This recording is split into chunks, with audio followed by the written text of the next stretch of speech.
Here's how we handle multiple items that we want to manipulate, add text to, change text, retrieve values from it, all these different things. So you're going to see the steps mostly the same. There's a couple minor big things here and there. Number one is I have to import all of the different libraries, as I'll call it, for the various components that we're going to use. That's step number one. Step number two is, frankly, we should really do step number one here, but in the sample XML or whatever is that, here is our design. We just have a button and we have a text box. We need to be specific about it. It's called button 1, and then we have our text box called text box 1. Don't forget that you need to make sure that you have tied it to the controller.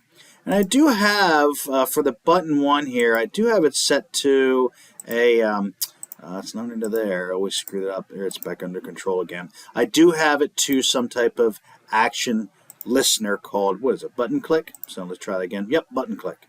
So there's the GUI. So to be honest with you, I did the GUIs first. Got things set up.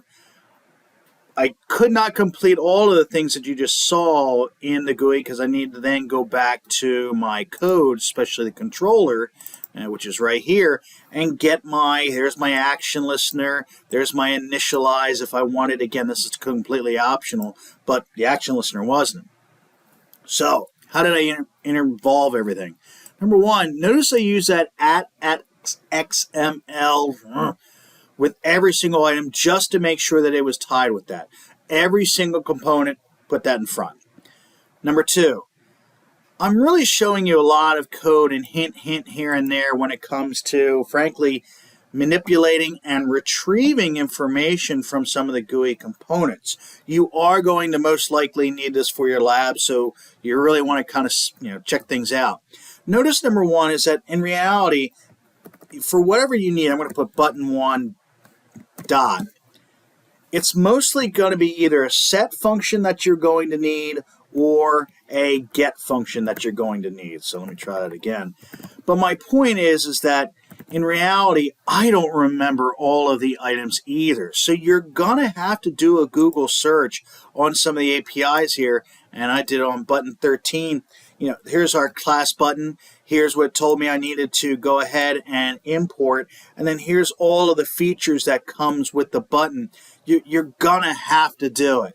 So for a change, this lab, you're going to have to most likely go outside to find some properties that you need for this and be used to it. But I'm trying to give you most of the hints of what you need or what exactly you need here in what we've got in this set of code. So make sure you study this one pretty hard for that. But notice I've set everything to private, so this is the only class I can access the buttons and the JText fields, that swing, are text fields, and then go from there. But this is your logic. This is all this, every time there's a button click or something that happens with it, it should be thinking about, okay, what's the next step? Is there a winner? Is there a loser? Or does something else happen in the application? Here's where the brains of the whole thing happen. Now, to be honest with you, even though my system here for the setup of the GUI is really, really simple, but I'm done. I really don't go back. I can set things up when it comes to controller and then the on action after I go ahead and set up my action listeners. But after that, I'm pretty much done. The brains of this is really going to be here for, the foreseeable future.